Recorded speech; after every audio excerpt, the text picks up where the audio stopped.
নমস্কার বন্ধুরা, শুভ সকাল। নতুন একটি দিনের নতুন একটি ভিডিও নিয়ে তোমাদের সামনে হাজির হলাম আমি বৃষ্টি। আশা করি তোমরা সবাই খুব ভালো আছো আর আমরাও বেশ ভালোই আছি। এখন বাজে সকাল 8:30টার মতো আর আজকে রবিবার, তো এখন থেকেই তোমাদেরকে সাথে নিয়ে ব্লগটি শুরু করলাম। আই হোপ আজকের ব্লগটি তোমাদের ভালো লাগবে। আজকে তো রবিবার, আর রবিবারের দিনটি আমি কিভাবে কাটিয়েছি তো সেটাতে তোমরা এই ভিডিওর মাধ্যমে দেখতে পাবে, তাই তোমরা প্লিজ পুরো ভিডিওটি কিন্তু স্কিপ না করে দেখে নাও। আজকে সকালটা শুরু করলাম এই গার্ডেন থেকে। তো অনেক দিন পরে আবার মর্নিং ওয়াকে এসেছি। এটাকে ঠিক মর্নিং ওয়াক বলবো না, কারণ আমি তো কিছুই করছি না, আমি জাস্ট বসেছিলাম। তারপরে ফ্রেন্ডরা বললো যে একটু ব্যাডমিন্টন খেলবে, আসো, তো ওদের সাথে একটু ব্যাডমিন্টন খেললাম।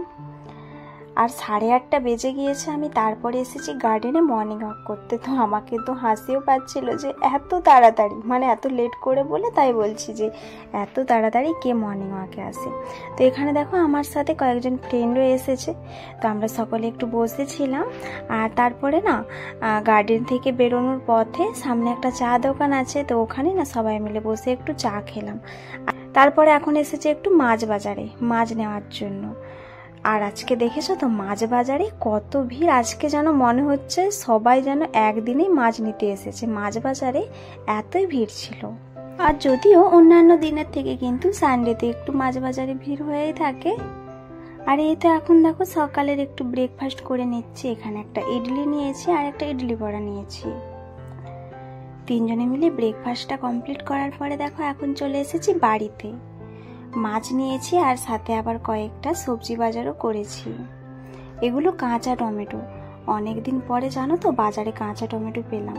আর কাঁচা টমেটোগুলোর দাম নিয়েছে 30 টাকা করে, মনে হয় 250 গ্রামে নিল, ঠিক মনে নেই আমার, কারণ হাজবেন্ডই টমেটোটা নিয়েছিল আর আমি অন্যদিকে আবার ছাতুটা নিয়েছিলাম। আর এখানে দেখো কি কি মাছ নিয়ে এসেছি। তো এটা রুই মাছ, তো এখানে না 800 গ্রামের মতো রুই মাছ আছে। আর এটা পাবদা মাছ, পাবদা মাছটা আছে 300 গ্রাম। আমি পাবদা মাছটা কমই নিয়েছি, কারণ আমি একটা তেমন পাবদা মাছ খেতে পছন্দ করি না, তো দেবের জন্যই নিয়েছি, তো 300 গ্রাম ওই জন্যই একটু নিয়েছি কম করে। মাছগুলো কিন্তু সব বাছা হয়নি, তো কয়েক পিসে আমি পরিষ্কার করেছি রান্না করার জন্য, কারণ এখন রান্নাটা করে নেব, তারপরে কিন্তু সব মাছগুলো ভালোভাবে পরিষ্কার করে ফ্রিজে রাখবো। তো এখন যে কয়েকটা রান্নার জন্য লাগবে সেই কয়েকটাই আমি রুই মাছের চাকা পরিষ্কার করে নিয়েছি। ভেন্ডি ভাতেটা প্রেসার কুকারে বসিয়ে দিলাম। ভেন্ডি ভাতে করব, সাথে কিন্তু সজনে ডাঁটা আলু দিয়ে ঝোল করব আর উচ্ছে ভাজা করব। আজকে সানডের মেনু কিন্তু এটাই। তো দেখো এখানে কিন্তু আমি সব আগে কাটাকুটির কাজগুলো করে নিলাম, আর তারপরে এদিকে কড়াই বসিয়ে দিয়েছি, রান্নাটা করে নেব। সানডে হোক বা মন্ডে, এই রান্নার হাট থেকে কিন্তু কোনো দিনও আমাদের রেহাই নেই, তাই না বলো বন্ধুরা? সপ্তাহের প্রত্যেকটি দিনই কিন্তু আমাদেরকে একই রকমভাবে কিন্তু সংসারের কাজগুলো করে যেতে হয়। সপ্তাহের একটা দিনও কিন্তু আমাদের জন্য ছুটি থাকে না। ঘরের আর সব সদস্যদের কিন্তু মানে অফিসের ছুটি, স্কুলের ছুটি, সব ছুটি থাকলেও কিন্তু আমাদের হাউস ওয়াইফদের কিন্তু কোনো দিনই ছুটি থাকে না। সপ্তাহের প্রত্যেকটি দিনের মতোই কিন্তু সানডের দিনেও সেমভাবে কাজ করে যেতে হয়। আবার আমার তো মনে হয় সপ্তাহের অন্যান্য দিনের তুলনায় কিন্তু আমার যেন সানডে একটু বেশ থাকে।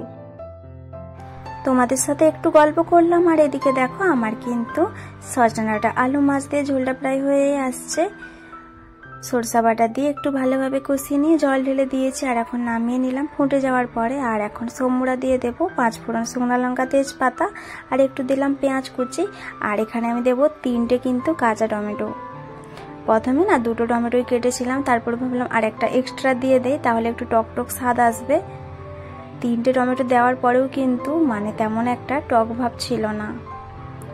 টমেটোটাকে একটু ভালোভাবে ভেজে নিয়ে দেখো এখানে মাছের ঝোলটা দিয়ে দিলাম, আর লাস্টে কিন্তু আমি এখন মাছগুলো অ্যাড করে দেব। আর আমার কিন্তু অন্যান্য রান্নাগুলো হয়ে গিয়েছে, মানে ভেন্ডিটা সিদ্ধ করেছি, আর ওদিকে দেখো উচ্ছে ভাজা আমার হয়ে গিয়েছে, আর ভাতও হয়ে গিয়েছে। রান্না কমপ্লিট করে নেওয়ার পরে তারপরে আবার মাছগুলো বাছলাম। মাছগুলো ভালোভাবে বেছে নিয়ে এখন নুন মাখিয়ে নিচ্ছি, আর এবারে ফ্রিজে রেখে দেব। আমার না সপ্তাহে একদিন মাছ আনলেই কিন্তু 3 থেকে 4 দিন হয়ে যায়। তারপরে মনে হলো সপ্তাহে হয়তো আরেকদিন মাছ নিয়ে আসি, না হলে হয়তো আর মাছ আনা হয় না, কারণ সামনের মাছ বাজারে তেমন একটা রুই মাছ ভালো পাওয়া যায় না। আর আমার না সমুদ্রের মাছ একটা তেমন খেতে ভালো লাগে না। আর এই কৌটোতে না ডিমটা রাখলাম, আর আগের একটু ঘুষা মাছ আছে, তো এটা না সন্ধ্যেবেলা রান্না করে নেব, তো একটা কৌটোটাই ওই জন্য রেখে দিলাম। ভাত আমাদের খাওয়া হয়ে গিয়েছে, আর এখন কিন্তু দেখো সব বাসনগুলো পরিষ্কার করে নেব। আমার আজকের ভিডিওটি তোমরা এখনো পর্যন্ত যে সমস্ত বন্ধুরা দেখলে, তোমাদের যদি ভিডিওটির মধ্যে একটু হলেও কিছু ভালো লেগে থাকে তাহলে প্লিজ একটু লাইক করে দিও, আর তোমরা কিন্তু কমেন্ট করে অবশ্যই জানিও আজকের ভিডিওটি তোমাদের কাছে কেমন লাগলো। আর তোমরা প্লিজ আমার চ্যানেলটিকে সাবস্ক্রাইব করে পাশে থেকো। আর এই তো দেখো আমি বাসন ধুয়ে নিয়েছি, গ্যাসটাও ভালোভাবে পরিষ্কার করে নিয়েছি, আর এখন জলের বোতলে জলটা ভরে নেব।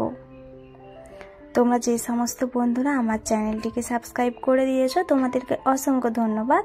আর যারা এখনো করনি বা আজকে আমার ভিডিওটি ফার্স্ট টাইম দেখছো, তোমরা প্লিজ আমার চ্যানেলটিকে সাবস্ক্রাইব করে দিয়ে অল অপশনে ক্লিক করে দিও, যাতে আমি ভিডিও আপলোড করার সাথে সাথে তোমাদের কাছে নোটিফিকেশন চলে যায়।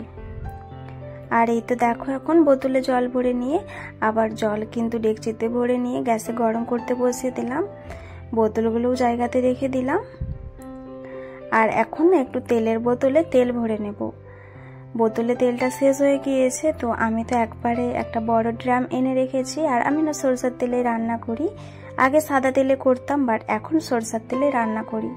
সাদা তেলে রান্না করলে না তেমন যেন একটা তরকারির স্বাদ আসে না, তো যেই কারণে এখন আমি সরষের তেলেই রান্না করি। আর যখন কোনো ফ্রাই করি তখন কিন্তু সাদা তেল ব্যবহার করি। তো এখানে দেখো আমি 2 বোতল তেল ভরে নিয়েছি, আর ভালোভাবে এখন মশলার ডাব্বাগুলো একটু পরিষ্কার করে নিচ্ছি। আর সব সময় না এই জায়গাগুলো পরিষ্কার করতেই হয়। রান্নাঘরে না দেখবে প্রত্যেকটা জায়গা কিন্তু তেল চিটচিটে ভাব থাকে, তো প্রত্যেকটা জায়গা যদি পরিষ্কার করা না হয় না 1-2 দিন ছাড়া, তেলগুলো না তখন আবার বসে যায়, তখন কিন্তু আবার গরম জল করে আবার পরিষ্কার করতে হয়। তাই আমি চেষ্টা করি 1-2 দিন ছাড়াই কিন্তু এই তেলের বোতল তারপর মশলার ডাব্বাগুলো পরিষ্কার করে নেওয়ার। আর এই তো এখন দেখো কিচেনের কাজ কমপ্লিট করে নেওয়ার পরে চলে এসেছি বেডরুমে। তো আজকে একটু এখন জামা কাপড় ইস্ত্রি করব। তো অনেকগুলো জামা কাপড় জমা হয়েছে, সোমবার থেকে বাবুর এক্সাম স্টার্ট হয়ে যাবে, তো আর টাইম পাবো না। তো ভাবলাম আজকে কিন্তু কাজগুলো এগিয়ে রাখি। বিয়ের আগে কি জানতো বলো তো যে বিয়ের পরে এত কাজ, সংসার জীবনে এত কাজ থাকে। তখন কিন্তু ভাবতাম যে বিয়ের পরে কাজ নেই কোনো, শুধু কিন্তু ঘরে রান্না করা আর খাওয়া দাওয়া করা, রেস্ট করা। কিন্তু এখন বুঝতে পারি জানো তো বন্ধুরা, আজকে কত কাজ থাকে, যে আমার ভাবনাটা কত ভুল ছিল। বিয়ের আগে কিন্তু সংসারের কোনো চাপ নেই, তখন শুধু সারাদিন কিভাবে কাটাবো, পড়াশুনো কি করব, সাজগুজের কি জিনিস কিনবো, এটাই কিন্তু ভাবনাতে থাকতো। আর এখন কিন্তু তার পুরোই অপোজিট। এখন কিন্তু ছুটির দিন আসলেই ভাবি যে পরের দিনের কোন কাজটা আমি আজকে করে রাখবো, তাহলে পরের দিনে সেই কাজটা আমার করতে হবে না, মানে এটাই কিন্তু ভাবনাতে থাকে। তো কিছু বলার নেই, কারণ সময়ের সাথে সাথে তো সব চেঞ্জ হতেই থাকবে। আর মেয়েদের বিয়ের আগের লাইফ আর বিয়ের পরের লাইফ কিন্তু পুরোটাই চেঞ্জিং। এই জামাটা দেখছো তো, এই জামাটার কিন্তু একটা প্রবলেম আছে, একবার এই জামাটায় কিন্তু ধুয়ে নিলেই কিন্তু দেখো গুড়িয়ে গুড়িয়ে যায়। একে কিন্তু ইস্ত্রি না করলে পরাই যায় না, আর ইস্ত্রি করার পরেও দেখছো তো ঠিকভাবে কিন্তু সমান হয়নি। কারণ এই জামাগুলো না ইস্ত্রি করার জন্য ইস্ত্রি দোকানে যে ভারী ইস্ত্রিগুলো থাকে না, ওই ইস্ত্রিতে করে যদি ইস্ত্রি করা হয় তাহলেই কিন্তু সুন্দরভাবে প্রেস হয়, না হলে কিন্তু কুচকানো ভাব রয়ে যায়। এই জামাটা না কটনের নয়, আবার হয় না যে ভয়েল ভয়েল, তো জামাটা না ওরকম, তো যেই কারণে কিন্তু ধুয়ে নেওয়ার পরে একটু গুড়িয়ে যায়। আর এই তো দেখো আমার কিন্তু সব জামা কাপড় ইস্ত্রি করা হয়ে গিয়েছে, আর এখন সুন্দরভাবে জায়গাতে রেখে দেব।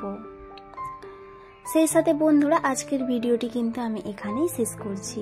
তো ভিডিওটি ভালো লাগলে কিন্তু প্লিজ একটি লাইক করে দিও, এবং তোমরা কিন্তু প্লিজ কমেন্ট করে জানিও ভিডিওটি তোমাদের কাছে কেমন লাগলো, এবং তোমরা কিন্তু আমার চ্যানেলটিকে সাবস্ক্রাইব করে পাশেই থেকো। আজকের মতো বাই বাই। তোমরা সবাই ভালো থাকবে, সুস্থ থাকবে, সাবধানে থাকবে। তোমাদের সাথে দেখা হবে আমার নেক্সট একটি ব্লগে।